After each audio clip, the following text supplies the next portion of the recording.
Oh, it's that time again. Larry Mastropieri, broker owner of the Mastropieri Group, based right here in South Florida, joining myself, John Laws. We talk about a lot of events ranging from Miami sinking into the Atlantic Ocean. Key players have been spending time in Palm Beach County, and other random celebrities that happen to live there. And our featured town of the evening, Wellington, Florida. You may know it as the winter equestrian capital of the world. I know I do. Larry, you about ready to get started on this thing? Anything you would like to address? Let's do it. Let's get into okay. How South Florida's sinking. Let's do that. I was going to say when I first mentioned it to some of our colleagues, we immediately assume, oh, Miami's sinking. What, like the real estate market or whatever? And they're like, no. It is literally sinking into the ocean. There have been some recent studies. I don't know if you had seen this. The cause of it has to do with something called subsidence, which refers to the gradual sinking or settling of land. Evidently, it happens worldwide, but it's especially concerning in low-lying coastal areas like Miami. So if you're asking yourself, like, what makes Miami the focus? Evidently, Miami's barrier islands are densely packed with high-value real estate, so it makes them particularly vulnerable. Plus, the city itself facing sea level rise compounds the risk of flooding and property damage. So that's all. What's not good. What just baffles me is the investment into Miami as a whole hasn't changed. So that makes me question whether this matters at all. Right. Right. Because there's a lot of smart people deploying a lot of capital to South Florida and Miami specifically. And they're still building stuff. I don't think this has changed their plans, right? And it's funny because it reminds me of, like, don't you remember being in science class in grade school? And I remember, like, I thought Southern California was supposed to be in the ocean by now. I thought like right. The San Andreas Fault was going to take down everything. Yeah, right. I mean, it's like they're still here because they got their own problems. They're on fire, but yeah, I was gonna say. I mean, not saying it's sunshine and rainbows there right now, but at least it's not in the ocean. That's true. That's true. Yeah. So this could be another situation like that, right? And it's like you keep hearing about sea levels rising, which is factually accurate. It just starts to boil down to like what's actually causing it. Was it going to actually happen anyway? On and on and on, whatever. So here were the key findings of a new study that was done. I believe this came out. This was at the end of last year. Yeah. So University of Miami analyzed satellite data, right? And they identified 35 buildings which experienced this subsidence rate of 2 to 8 centimeters over the past 7 years. Now, this includes a lot of hot spots like Sunny Isles Beach, Surfside, Miami Beach, and Bell Harbor. Sunny Isles Beach was actually the most affected, followed by isolated buildings in Surfside and Bell Harbor. So you just mentioned a second ago how, there's still so much money being, pumped into the Miami metro area. So I guess it really hasn't had any sort of real negative effect in terms of value of property in that part of Florida right now. Well, I think it's interesting when you actually look at what they're saying. They're saying over the past, for 7 years, 2016 to 2023, the subsidence rate or the sinking rate has been anywhere between 2 to 8 centimeters. So 2 centimeters over 7 years, maybe that's not a huge move. I don't know. But yeah, to your point, I mean, you got crazy amount of things happening in Miami. Miami, everything's softening overall as far as real estate goes, but Miami's still hot, man. It's still on fire. They're still building. South Florida still has a ton of new projects going on, and Miami is the epicenter of that. Porsche Design Tower, Ritz-Carlton Residences, Trump International Beach Resort, Surf Club Towers. I mean, right? There's just so much happening in Miami. That's just to name a few. I mean, there's so much. They're buying high rises and tearing them down that were built 25 years ago to build new, amazing, incredible new towers, right? So it's just chaos. It's always funny when you're kind of making that trip down 95 and you see Fort Lauderdale out in the distance and Miami. I mean, they just stick out. You're like, just sort of in the middle of nowhere, all these massive skyscrapers, which I know I've ranted about it before. I'm like, I'm not a big fan of that look, but to each their own. That's why Have you and that's why we're here. So they've they talk about it doesn't matter if sea level's rising or if you're sinking, it's still the same effect. Water comes in, right? So they're at the same rate. If you sink 1 centimeter, it's like sea level rising 1 centimeter. So unfortunately, big cities like this, and this isn't an isolated event, right? Other cities around the globe, they talk about Jakarta in Indonesia, they talk about Bangkok in Thailand, and that are sinking a lot faster. In Indonesia, I think they said they were experiencing 10 centimeters a year, which is a very different rate of sinking than Miami is experiencing. But what I was about to comment on is, I don't know if you've ever seen these Instagram or TikTok videos where every time there's a heavy rain or a flood in Miami streets, you have the sharks swimming in the streets. Oh my goodness. Yeah. I mean, it's crazy, man. Yeah. Every time it rains there, it's like, people are going to, ford the river. Oh, wait, that's a street. Yeah. So there's like fins in the street, whatever on the video. I'm sure it's fake, but either way, it's still like hysterical that the streets are, filling with water. And so these flash floods in Miami are real. Yeah. And that's why it's so interesting that you point out that people still invest so much capital into that area, despite everything that seems to go wrong there. I mean, everything. Yeah. Whatever. I don't know if it's that's where I go back to doubting how much this really, really impacts things. They talk about something about 2050. Oh, here you go. By 2050, over 288,000 properties in the U.S. could be affected by high tide flooding, impacting $109 billion in property value. And that's like highlighting just a lot of that is Miami's waterfront property is really vulnerable to that. And then layer in the subsidence, right? And the sinking here. What else did I want to comment on here? There's something else. Why is this happening, right? Why? What is making Miami sink, or any of these coastal areas sink? And they say Miami sits on porous limestone interspersed between sandy layers, and over time, sand grains shift under the weight of the heavy high rises, causing the land to sink. So that's basically just the geological factor.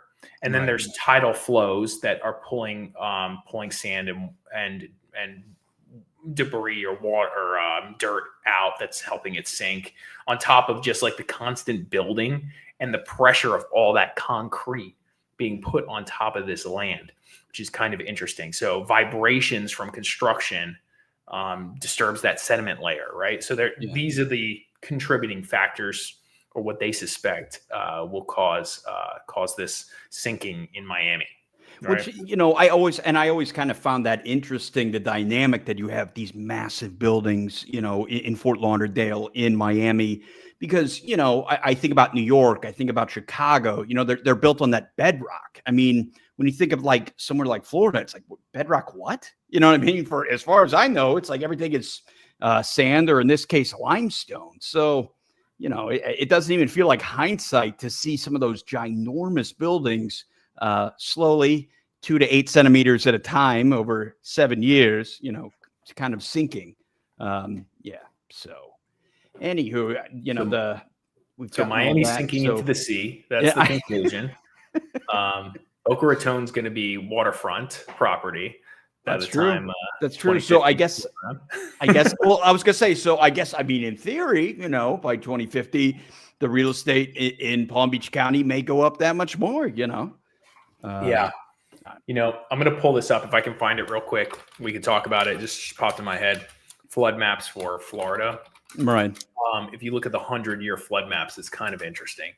100-year flood maps. Let's see if I can, there's like a National Geographic or something like that. And it's kind of scary. It basically shows South Florida. Let me see if I can find this. it shows like South Florida underwater. Yeah.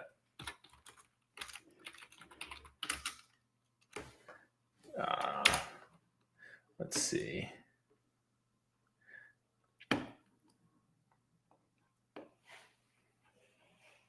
Well, we'll move on. If I find it, I'll pull it up in a minute. All right.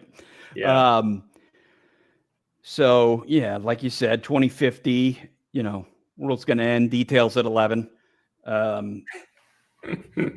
Yeah, I did find it interesting. So in case, people are wondering, it's like, well, how the heck are they, noticing that things are sinking if it's only happening literally a couple centimeters a year? Turns out satellites help. They detect the subsidence using technologies like interferometric synthetic aperture radar, INSAR for short. That'll be a Jeopardy question someday. University of Miami used Sentinel-1 satellites to analyze 222 images and track sinking hotspots over that 7-year period. Okay, so obviously the benefits of monitoring is that early identification of at-risk buildings, and they use that to develop a public database for subsidence data as suggested by researchers, which could help residents monitor their buildings. And in the future, higher resolution satellites and ground-based measurements could improve monitoring and create more targeted solutions. You had mentioned like Indonesia and other places. Obviously, this is something that, a lot of places are being affected globally, but let's take a closer look here. So this is sea level rising visualization.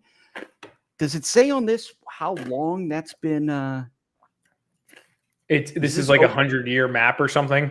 Right. And you can kind of see it like it charts it by how many meters, but which is actually a lot, right? 9 meters, right? That's quite a bit, but this is what they claim. So, if you look at this, Miami's gone. So is Boca. West Palm's underwater. Cape Coral's gone. Tampa's flooded. It's kind of nuts. Do they have a year on that? Like, I guess there's one that I had. I like planning ahead. Yeah, it's like 100 years. Okay, I think that's what they claim. Yeah, so it's kind of interesting. That again, right. I mean, there's no question. You look at that on a longer timeline when we're talking about the 22nd century. Then I guess the Dolphins will have to relocate. Maybe win another Super Bowl by then, but who knows? We'll save that one for another time. Obviously, the topic we were, talking about right for that map was, what does this mean for global coastal cities? Because you mentioned, Bangkok, Venice, and American cities too, like Houston. They're also dealing with these rising sea levels, which of course creates a compounded risk. When I look at all these facts about this so far, what I don't see are solutions. You know what I mean? It's just kind of like, okay, well, so what do we have to do now? Recycle? Like, yeah, I don't know. Right. Can we do anything? What are we toast? They say something about corrective actions can be taken. One of their concerns is like half the building settling and the other half isn't, which could create like a Surfside incident. Right. So, but they talk about if we can identify it early enough, we can prevent it, which is interesting. So I'm not sure how they plan to do that, especially if most of Miami is sinking. Right. So, absolutely. Yeah, we'll see. Maybe they're going to change their building codes for these high rises as time goes on here, things like that. They also talked about putting a database together so the public can be aware of, hey, this building's sinking and that building isn't. So maybe you want to buy a condo in that building versus this building, right? So that would actually be kind of interesting. That's something that is a little scary about owning in a condo right now, right?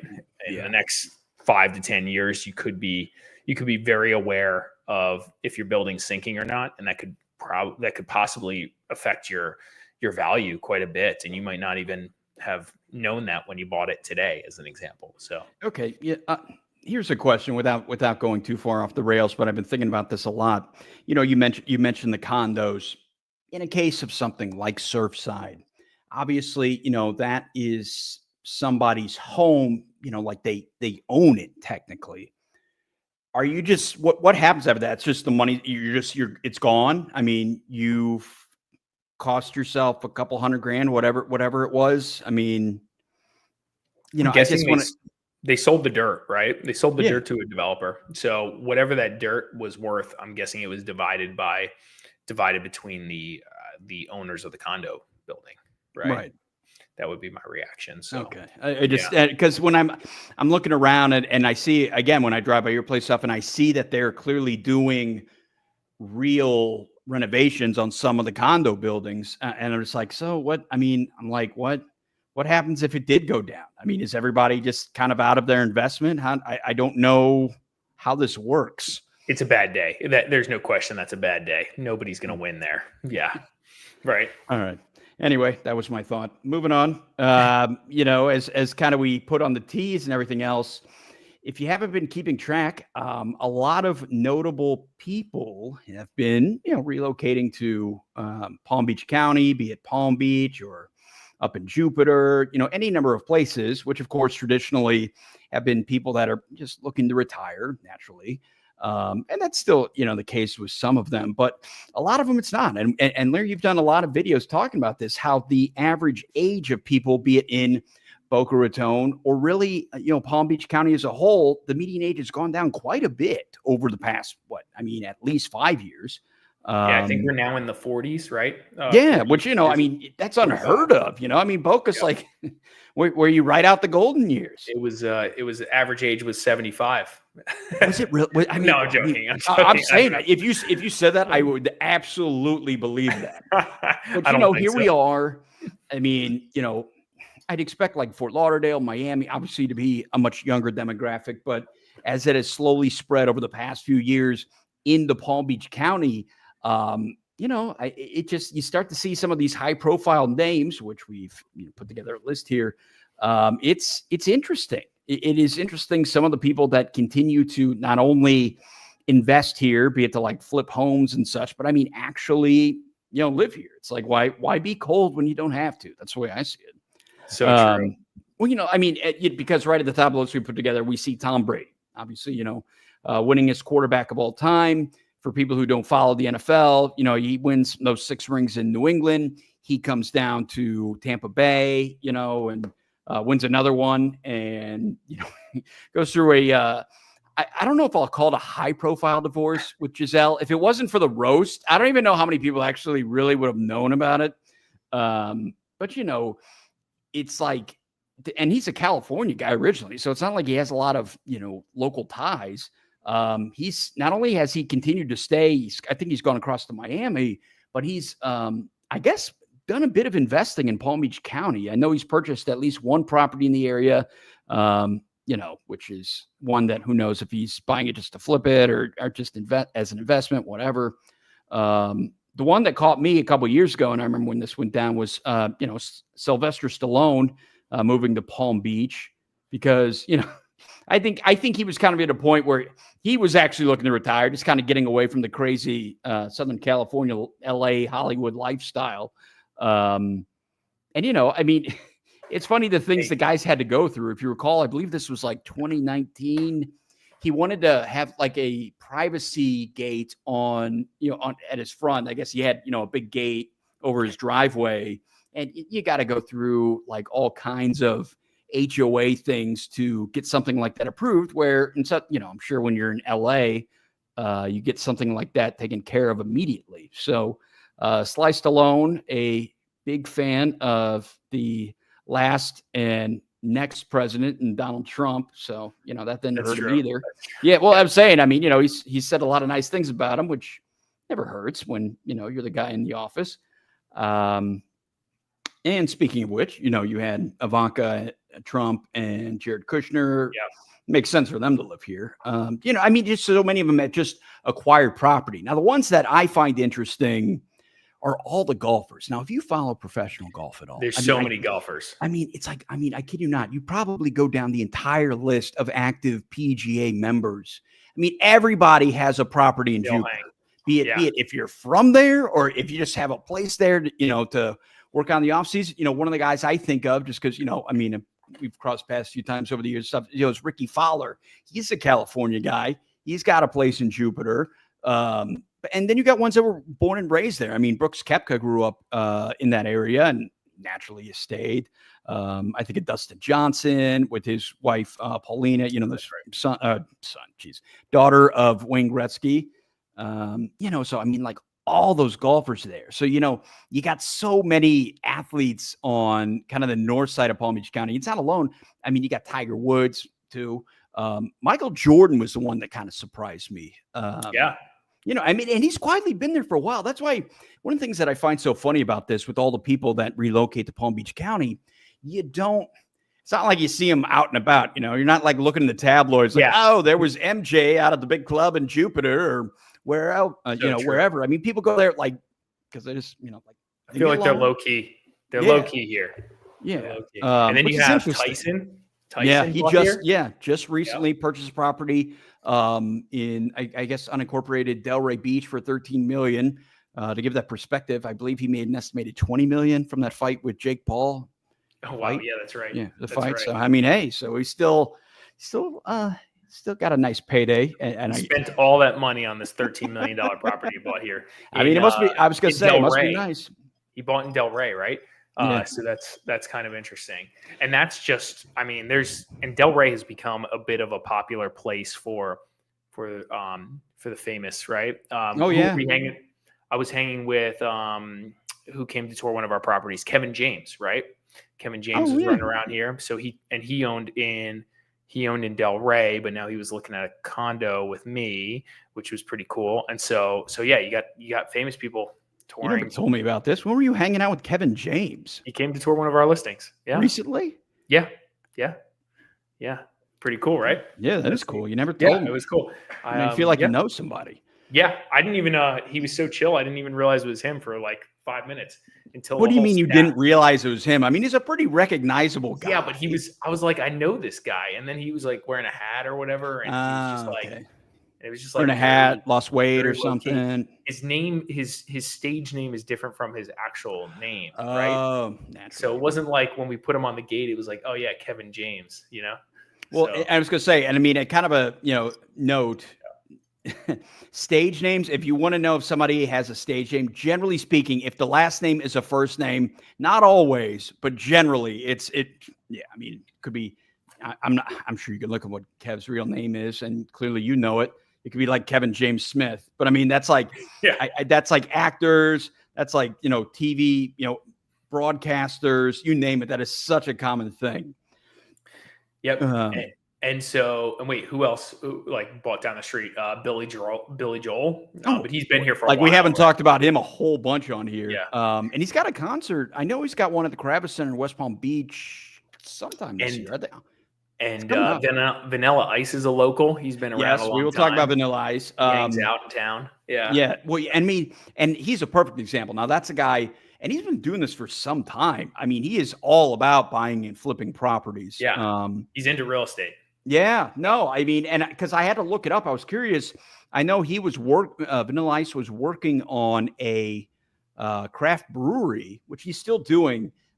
It's Lake on Lake Worth Ave in downtown Lake Worth Beach. And I guess the deal is you're going to have like the brewery on the first floor. I think in the basement, there's going to be a speakeasy. It was cool. And then the next floor, it's going to be like a huge pop culture museum. So Robert Van Winkle, for those wondering his real name, I guess that's been his.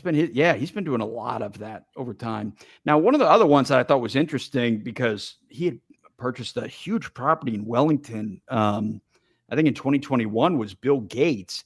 His daughter, Jennifer Gates Nassar, has been a lifelong equestrian person. Like she's, I think that's been her, hobby, whatever. I'm sure she's competed over the years. In 2021, he bought a place for roughly $35 million. And it stretches over 20 acres is what was reported. I mean, yeah. So, even you got Billy Joel and Billy G. They both own in South Billy Florida. G. That sounds like Now, one of the guys. Now, I'll guy. say this. One of the guys you do see out a lot is Rod Stewart. Because I've heard people like, oh yeah. I mean, it's like, oh, hey, was that Rod Stewart? He's on. I mean, you can find. I mean, you type in his name, you can find his address. He lives on that Billionaires Row in Palm Beach, 1435 South Ocean Boulevard. For those who are keeping score, which is like, I mean, it's just like south of Mar-a-Lago, and as we'll talk about here shortly, a lot of people go to Mar-a-Lago, including the former and next president of the United States, Donald Trump. He has been, showing off Mar-a-Lago to a lot of high-profile people lately. I don't know if you've seen that. I mean, I feel like him and Elon Musk have been, joined at the hip for like the last year, practically, which is interesting. Time published him as the Kingmaker, right? It was really interesting. They put Elon on there, the Kingmaker. And I mean, and if you had told me, I mean, just a year ago that, Trump and Elon Musk were going to be, like BFFs, I would have been like, what? Yeah, I mean, it does seem, but then again, I mean, I find Elon more unpredictable than Trump, to be honest. That's kind of valid, right? You know what I mean? Because, I mean, you go back like 10, 15 years ago, I feel like Elon was like the real life Tony Stark. Like, he could do no wrong. Everybody liked Elon Musk. He's trying, he's got his car company. He's trying to, help the environment, this and that. Like, oh yeah, it's great. But then it's like, once you pick a political affiliation, more or less, man, I mean, you're going to lose half your audience, like immediately. Right. So, I'm sure, especially for guys like that, I'm sure it was a controlled risk. And now they were saying he might be up to buy TikTok. Yeah. That's, I mean, and you imagine that's got to be kind of like an 11th hour thing, because isn't the ban is supposed to start, I believe, in the coming days. Sunday or Monday? Yeah, it's something like that. Yeah. The day Trump takes office. There you go. Yeah. I mean, it's like 12-year-old girls doing dances across the country are going to, just like, what are they going to do? Their knees and scream and cry at the humanity. Where's my TikTok? Oh man. I'm not a big TikToker. I'm not going to lie to you. Me neither. I know you thought that. It's like, no, you're not my thing, I swear. You're totally a TikTok guy. Yeah. Who else was surprisingly? I could dance, I mean. Zuckerberg came to. Yes, he did. Boy, you talk about a guy who has gone about face in light of recent political changes. Oh, yeah. Suddenly it's like, oh, we're getting rid of our fact checkers. I'm going to go on Joe Rogan's podcast and talk about how, oh, yeah, we were censoring stuff all the time. I mean, he was throwing every single, official under the bus if he could. All of big tech came to hang out with Trump to try to make him, which is a lot different. I mean, I don't remember hearing that, 8 years ago when he was elected. I don't remember, like everybody, Zuckerberg, Musk, and so on, showing up to Bezos, Musk. Well, and that's a great example, because Jeff Bezos is down here too. Him and his, serious girlfriend, who was a news anchor in Miami for some time. I mean, he's got like the world's largest yacht, I believe, docked there. Yeah. That's what I'm saying. I mean, it's been such a shift from, all this West Coast influence really coming to, the southeastern part of the country. Trudeau came to see him. Yeah, right. In his waning days as Prime Minister of Canada. I was surprised. I thought that was interesting. Yeah, I was surprised too. I'm still interested to see if Canada ends up becoming the 52nd state, and who's going to beat them to it? Canada or Greenland? Because 52nd, because Greenland would be 51st. I digress. Right. I mean, it's amazing when you really think about how many notable people, be it in entertainment, in technology, and everything else in between, are, I think of them as very West Coast driven, and they're all making their way out here. I mean, really, Steve Ross, I think he might have been onto something when he made that claim back in August at that Palm Beach County, hearing about getting the Vanderbilt campus in downtown West Palm, saying that this would be the new Silicon Valley. When you kind of, it feels to a certain extent like the stars are aligning for something like that. Absolutely. I think we are still, we still have room to grow here in South Florida without question. Right. I think there's more to come. And that's why I think, and there's a lot of people that I think believe that. And that's why we're getting this still a ton of investment despite a slowing, market overall. So, yeah.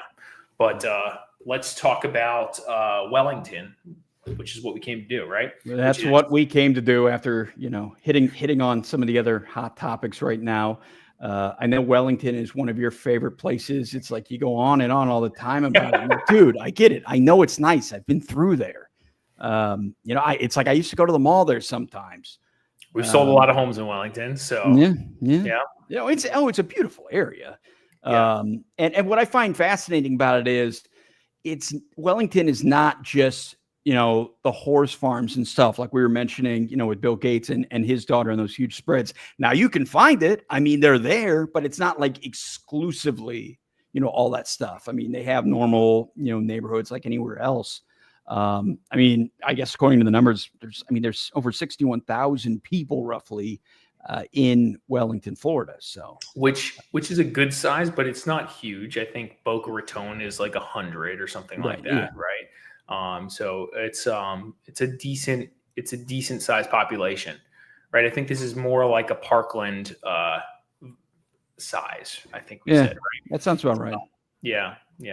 But and I was going to say, I mean, I know Palm Beach County schools overall obviously rate pretty high, but I know the Wellington schools are kind of right there at the top, with that, I think of Boca, I think of Wellington. I mean, those are notable areas when it comes to the available public education for kids. So yeah, that's very appealing to families for sure.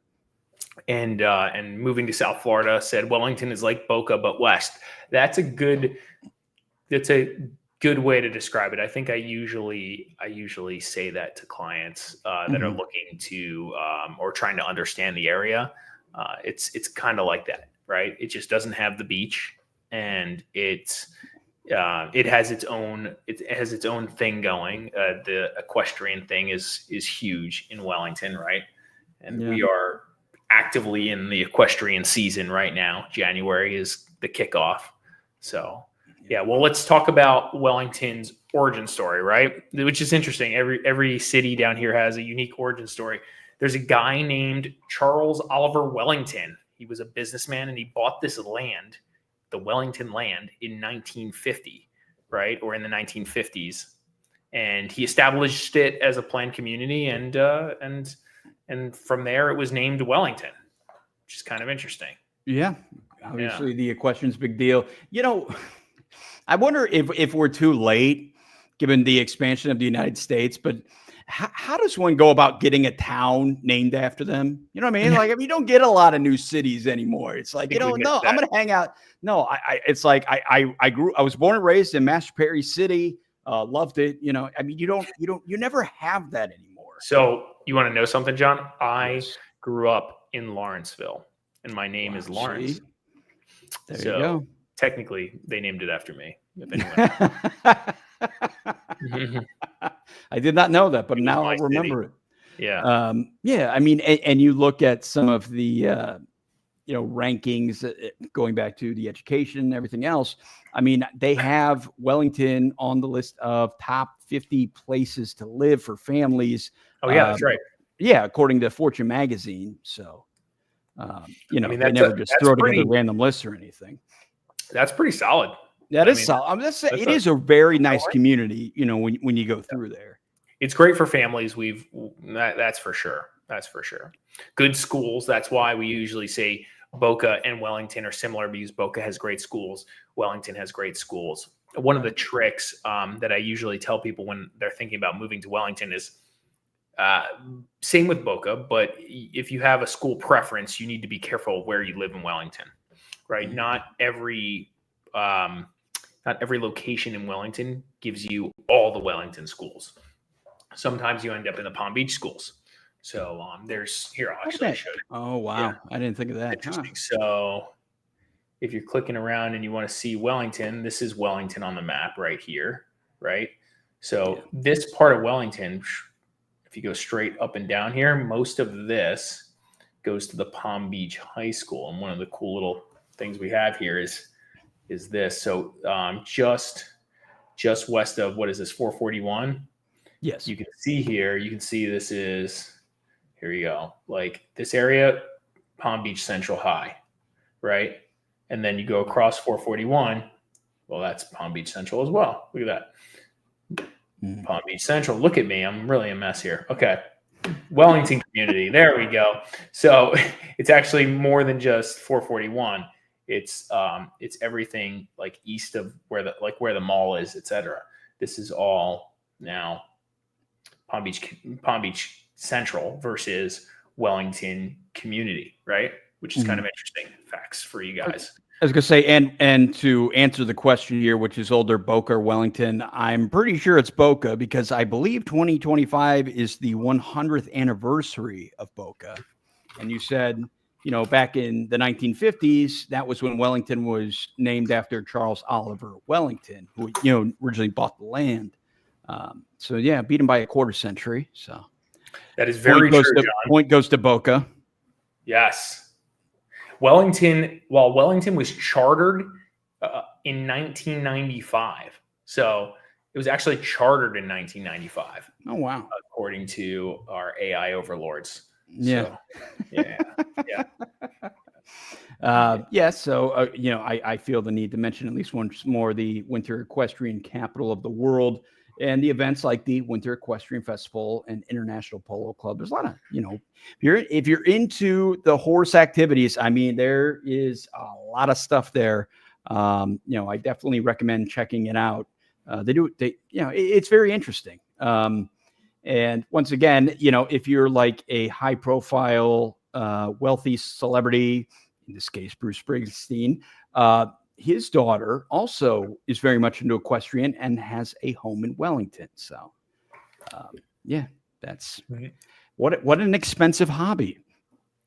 Going to the polo events is really cool in Wellington. Yeah. I feel like it's something everyone who lives in South Florida should go do at some point. It's kind of a cool event. It's unique. It's different from anything you really experience normally.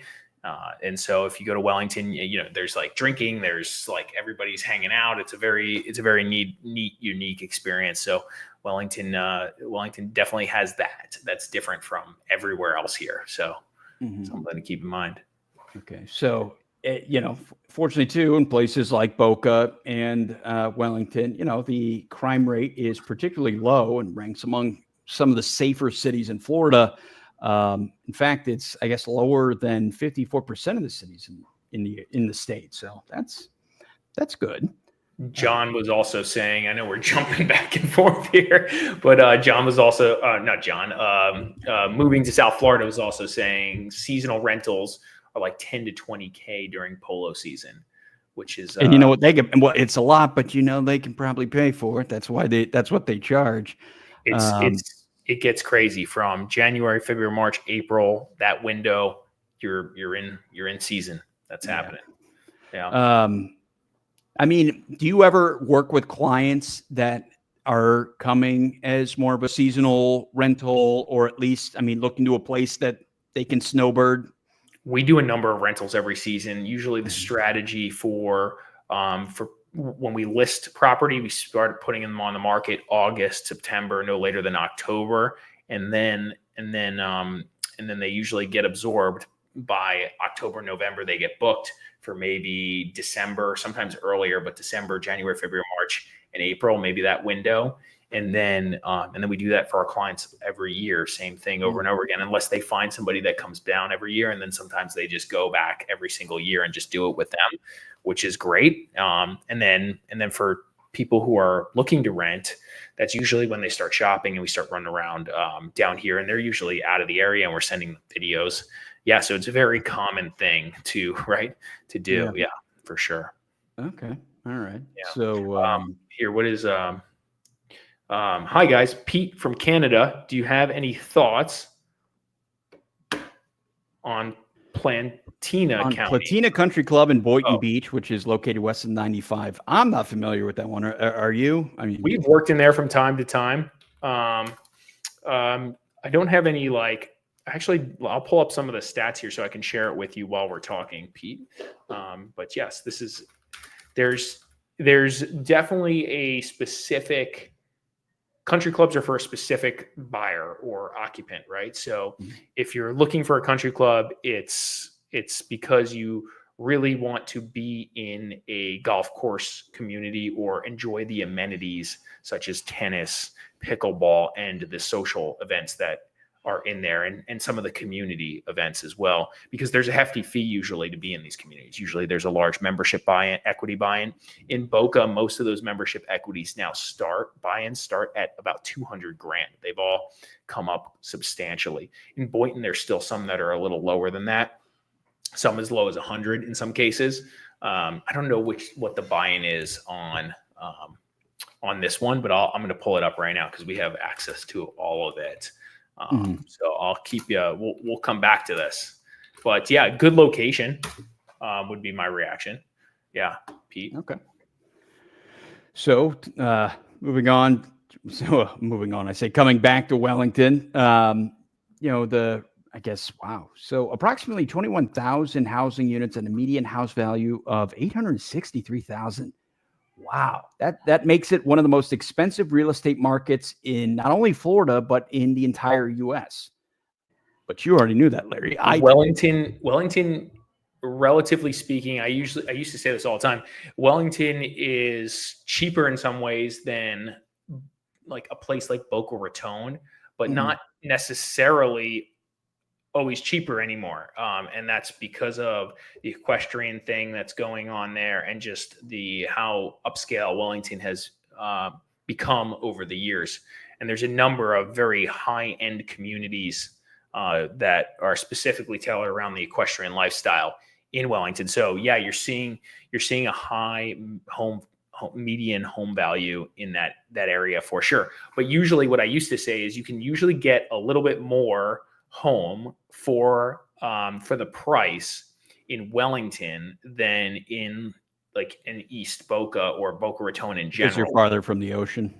Yeah, that, and it's just you get a little bit more land in some cases too, as moving to South Florida made a comment about. Overall, you get usually you're getting a newer construction home too, because Boca was developed, as we know, and started in 1925, and Wellington really late 50s, really. And so there wasn't much construction until the 70s, 80s. And then they say here, 36% of the product in Wellington is 2000 vintage and up. And I would say most of the homes I sold in Wellington are the 2000 vintage and up stuff. They're all in those Olympia developments or those newer developments. There's GL home communities and stuff like that were built out over there, or Lennar communities, right? So that's the difference. And then you have obviously these uber high-end communities that are tailored around the equestrian lifestyle. And I mean, and they do have those in Wellington. I mean, it's not just the ranches, so to speak. Yeah, totally. There's some really epic homes there, but for sure. Yep, and really high sale prices. But that's what you get there versus Boca. A lot of the high-end sale prices have none of them have anything to do with equestrian usually. Yeah, I see. So I got you. Yeah. Okay. So do you want to go more specifically into the up and coming developments in Wellington now, or did you want to talk a little more about the top neighborhoods? We can, we can pull up Wellington overall and just talk. I mean, you and I have done the grand tour of Wellington a number of times for our videos, right? So we can share a few things. Let's pull up. I don't have them all on the map here, but I do want to.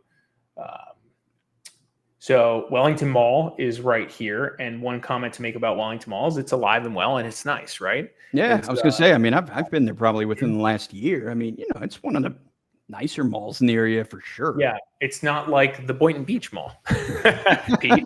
Just a side note, Pete. The Boynton Beach Mall isn't as nice.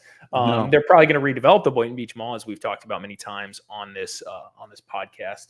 But the Wellington Mall is it's a nice mall. It's safe. It's clean. It's functional. It's making money. It's not dying like some of the other malls. So that's one thing to point out here. There's some nice natural areas in Wellington. Let me pull up. Here's the Wellington Environmental Preserve, which is pretty cool. Let me see if I can show some pictures. Yeah, this is great. Google's great. So this is a beautiful, I mean, it's really nice. There's a lot of acreage here. I can't remember off the top of my head, but there's a viewing observatory, viewing deck. There's just a lot of walking trails. So it's really nice. So they have a handful of parks. This is more of like a nature preserve park, but Wellington's been master planned. So you have kind of like Parkland has, where you have tons of tennis courts and soccer fields and all the other sporting venues you could think of all over the place here. So one of the other big things besides this is the tennis center, right? Be easier for me to pull it up here like that. Tennis center. So tennis center is pretty popular. We've worked with clients who want to buy in, for example, Olympia. We've sold a number of homes in Olympia, a handful this year. A lot of our clients love this neighborhood. Master plan community. I almost, don't quote me on this, but almost certain it was a GL build community from the 2000 era, earlier 2000s. Yeah. And it's right by the middle school, the elementary school, which is pretty cool. Like, I know the kids in this neighborhood cruise around on their electric scooters. It's a big community, right? This is a cool community overall. If you're considering, it's close to the mall. It's a pretty nice location. And then if you're really into tennis, which is great, your kids can, Wellington's pretty safe overall, as we mentioned. So, if you're into tennis, this is a great place. The Wellington Tennis Center, right here, very popular. It's a draw to the area. So, and then we usually talk about the Twilight Market, right? And other things that are in here, but this is the municipal complex here. This is the Village of Wellington area. And there's an amphitheater here, which is cool. That's a nice little spot. I remember it. Yep. They got the pool area. So this is all the public, access type stuff, which is great. They do, a green market here. They do a Twilight green market usually. So they got a lot going on over here too. So that's a quick 2-second overview of Wellington. And I'll tell you what, I mean, having, a background in swimming, I'm like, that's a very nice pool. I mean, that's an actual Olympic size pool. People throw it out there like having no idea what they're talking about. Like, no, I'm like, that's legit. I remember going by there. It's like, wow, that's a really nice facility they have. So it goes without saying, Wellington has a lot of nice stuff. Yeah, Wellington's great. A lot of the or some of the retail, so the Publix and the shopping centers like that are nicer sometimes because they're newer in Wellington. So you get a little bit more of that going on, which is nice. And it's a quick, easy, cruise into West Palm. If you just cruise down, why am I forgetting? Blanking on the road. Southern, which is nice. So quick and easy into downtown West Palm, just to the east, maybe 25-minute run, right? And quick and easy access to the turnpike there. So yeah, Wellington's 25, 30 minutes from the beach. Whereas Boca, you can be 25, 30 minutes from the beach. So if you're considering living in West Boca, it's not crazy to consider living in Wellington, right?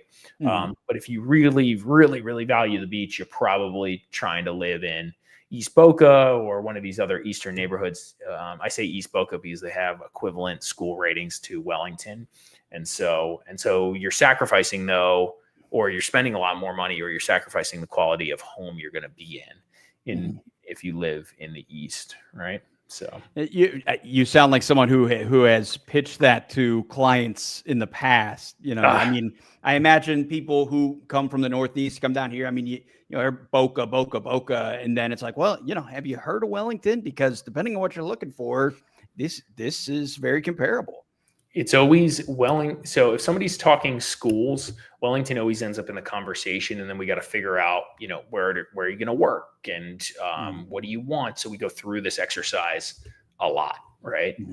So it's really about what you're looking for personally, and if you're working in Fort Lauderdale, Wellington may not be the answer. Maybe it's Parkland. But if you're a remote employee, or again, if you need access to like Fort Lauderdale Airport or Miami, you're maybe Boca. Then if we're talking schools, you're maybe Boca or Parkland, right?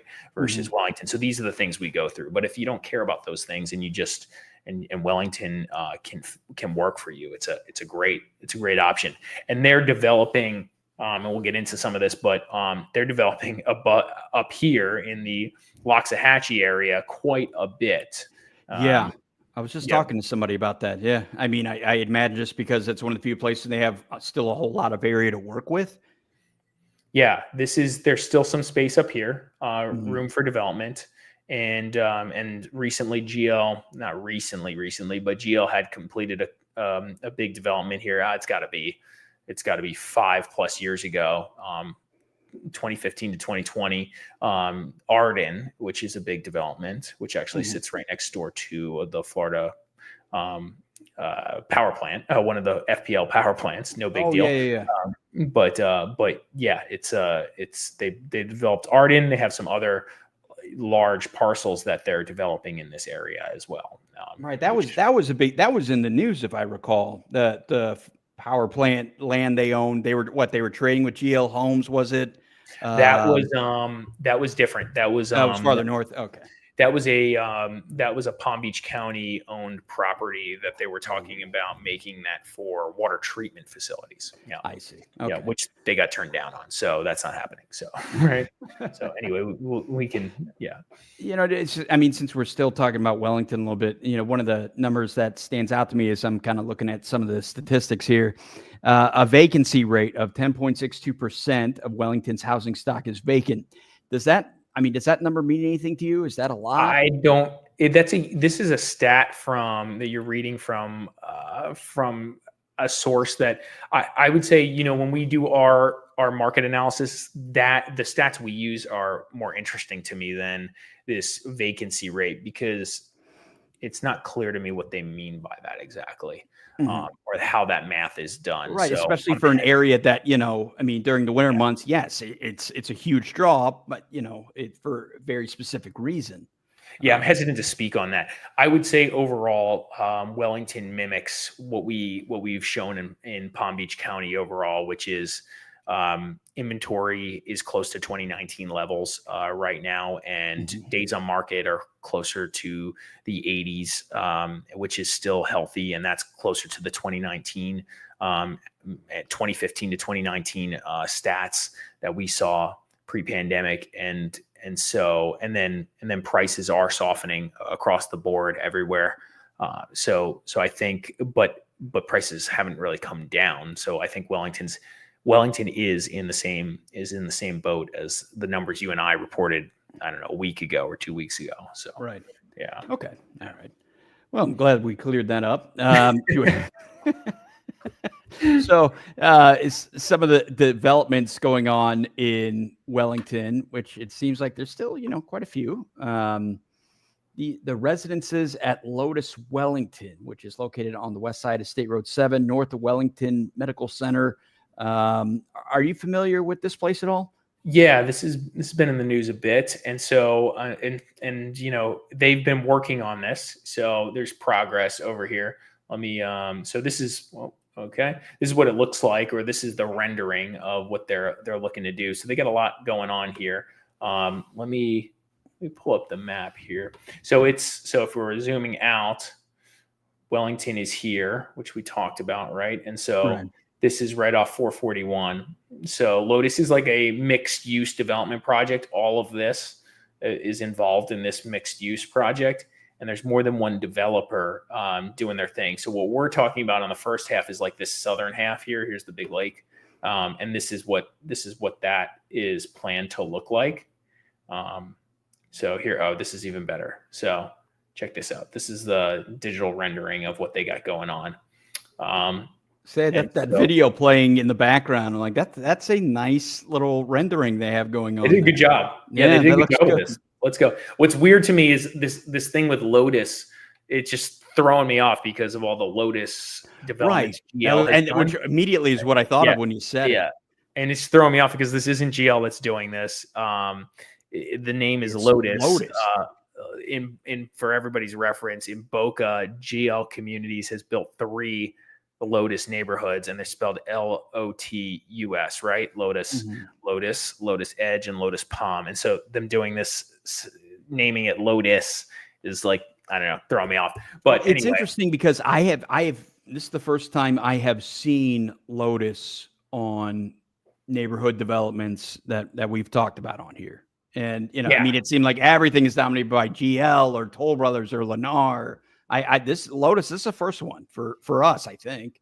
totally. Do we know that's the yeah, so Lotus it's named Lotus, that's the developer supposedly. So Lotus Wellington. So that's interesting. We need to look into that a little bit more.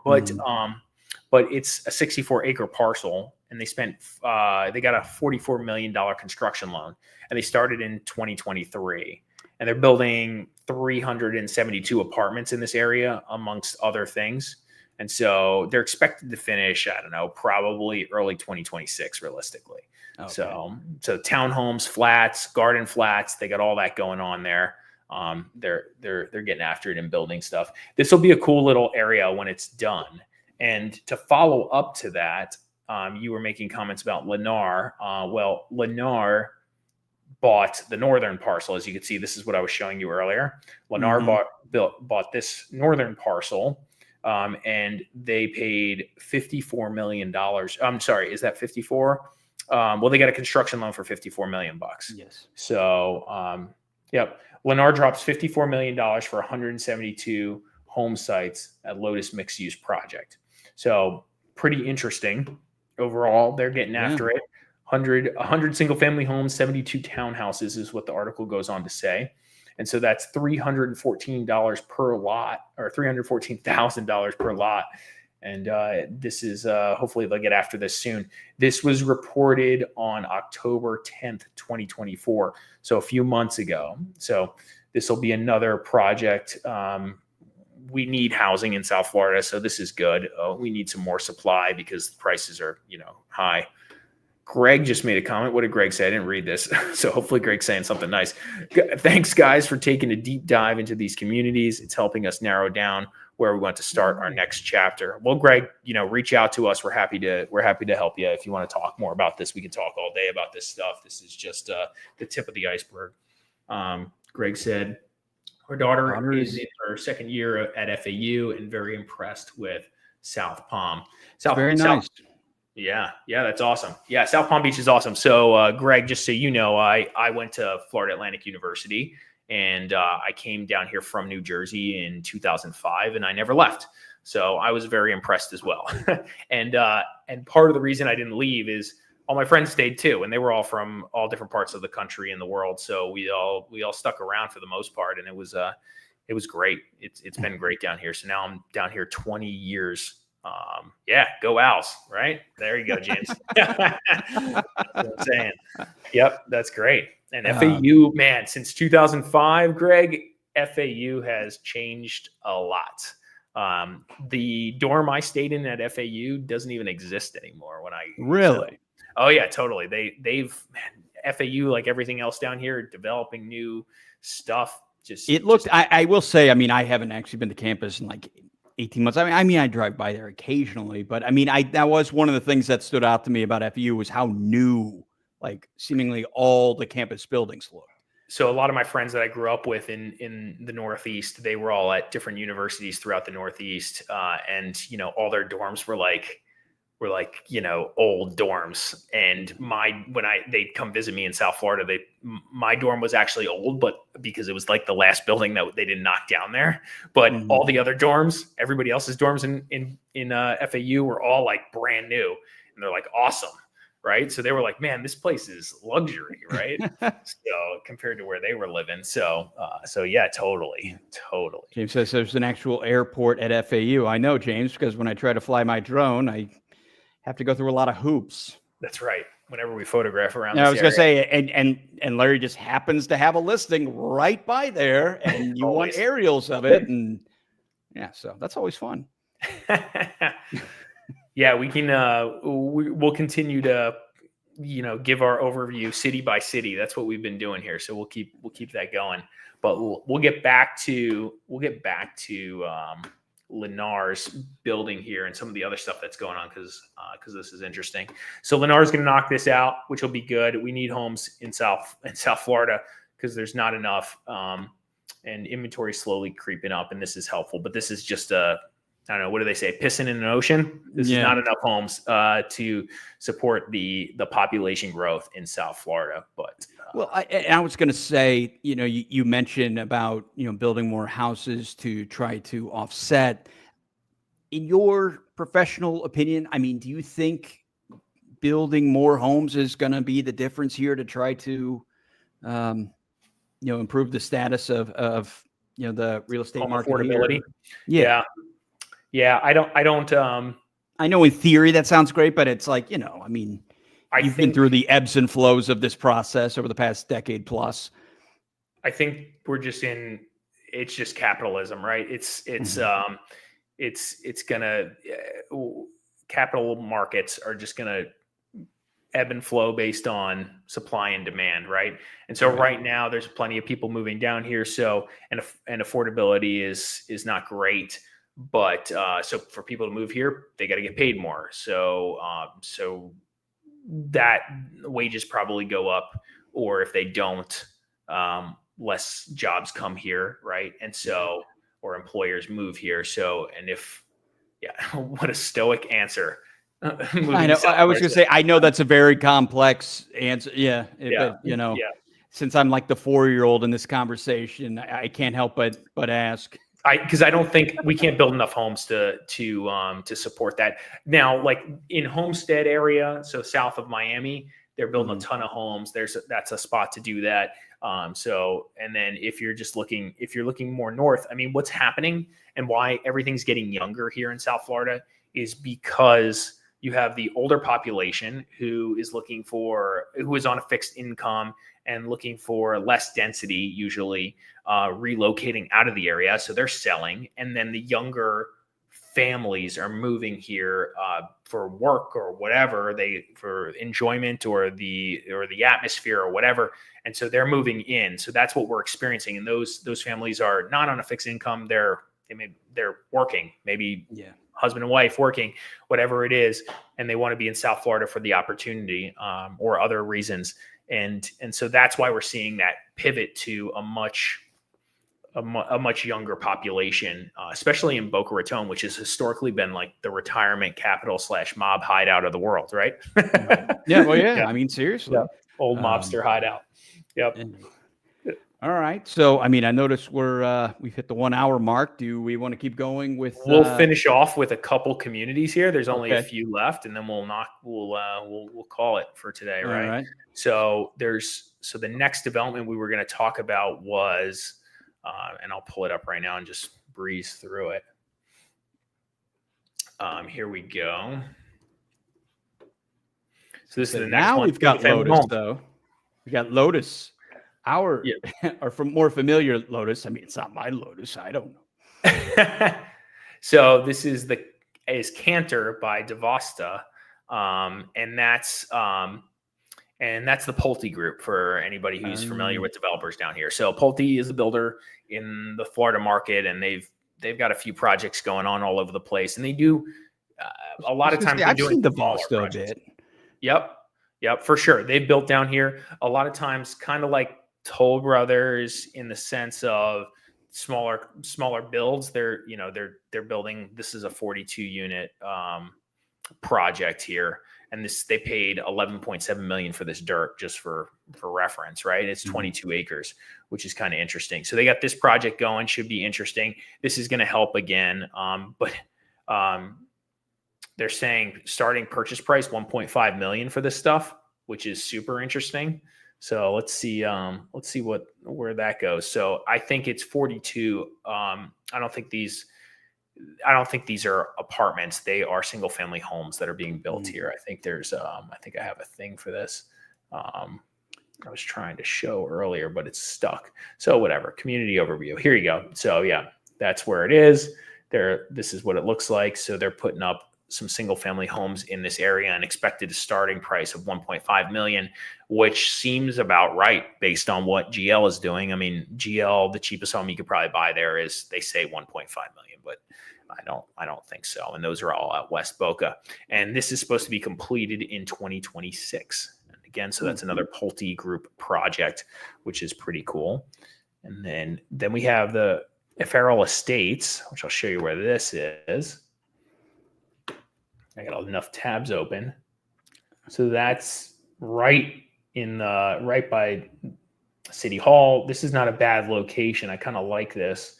Oh yeah, it's just west of the mall from the look of it on the other side. Yeah, kind of neat. And so they paid 12.6 million for 23 acres. They're planning to build bigger homes here, 5,500 to 8,200 square feet. So pretty big. And their starting price, $5 million, and they're saying they're going to go all the way up to $10 million. So this is unique. I haven't bumped into this developer in other areas. They're not building as prominently as the other ones we've talked about, Lennar, GL, Pulte. So these guys hopefully they'll be rocking and rolling here. They say completion date is 2025. I can't remember driving by and seeing this in progress, so this might be lagging. I was going to say, I mean, and not to mention if it started in early 2024 and they were going to have it all within just over a year. I was like, wow, that's an ambition. That's not. They're like GL Homes isn't even doing that, so that's a little. And GL from my experiences, at least in the Lotus projects, they've been knocking them out, man. So yeah.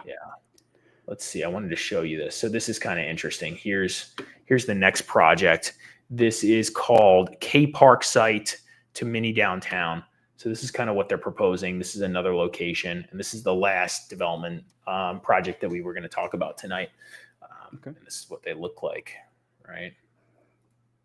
Which is kind of cool. I'll show you where this is. $47 million for the site, which is neat. That's a lot. And let's hold on. Here we go. Pulling that over. And 70 acres. 70 acres. So 180 room boutique hotel and private K-12 school. Up to 500 residential units on site. So they got a lot going on over here. So we'll see how this progresses. So yeah. I mean, it just seems like confidence is still very, very high with everything that's going on around here, you know? Fun fact, Pulte also builds in Seattle, Washington, moving to South Florida. Oh, that's an interesting fact. I did not know that. Well, now you do. That's yeah, no, I mean, again, it's just incredible. Wow. I mean, everywhere here, how they're still continuing to build so much. I mean, you know, I know you're so high on Boynton Beach and they're, you know, set to a major overhaul of their downtown area and stuff. I mean, it just seems like every community we look at in Palm Beach County, you know, there's continued growth. It's crazy. We've explored, I think I maybe said this a bunch of times, but we've explored other areas of Florida, other areas in the country where we thought about investing for the multifamily business that we have. And it's just, to me, since we've been down here so long, investing down here and not coming from somewhere else investing here just feels like there's like certainty around things are happening and there's going to be growth and appreciation. Other places, I'm doing the underwriting and I'm saying to myself, how can I underwrite growth in these areas? It feels the opposite. It does not feel like South Florida. And so that's just a comment I have overall, which I think is interesting to consider when you're thinking about buying in here and you show up and you're like, oh my God, things are expensive. And it's like, yeah, things are expensive. But, and I've had to go through this with my own investing down here, but I think that so there's a reason why, and it's a unique market, and I think there's more growth ahead of us. So I think it's a safe bet. It makes it feel safe. Anyway, on that note, I'm getting out of here. Say, man, but it's a good point. On behalf of Larry Mastropieri, broker on the Mastropieri Group, I'm John Laws of Discover South Florida.